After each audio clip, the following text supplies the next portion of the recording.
तो क्या ऊपर से भारत कैसा दिखता है आपको? सारे जहां से अच्छा।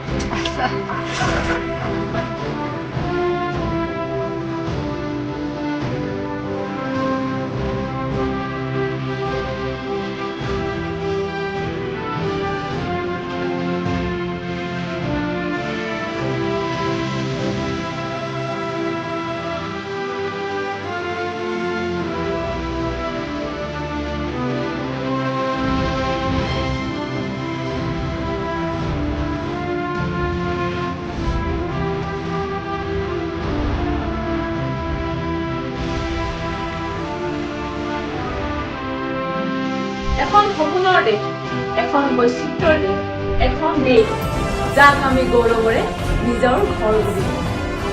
আৰু আমি যাক নিজৰ ঘৰ বুলি কওঁ তাক সুৰক্ষিত কৰি ৰখাটো আমাৰ দায়িত্ব। কাৰণ সুৰক্ষা কেৱল এখন ঠাই পহৰা দিয়া কথা নহয়।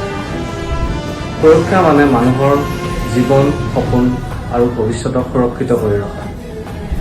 আবিদ মেনপাৱাৰ চাৰ্ভিচেছৰ বাবে নিৰাপত্তা কেৱল এটা কৰ্ম নহয়, ই আমাৰ দায়িত্ব, যাতে আপুনি মনোযোগ দিব পাৰে আপোনাৰ বাবে আটাইতকৈ গুৰুত্বপূৰ্ণ কথাবোৰত।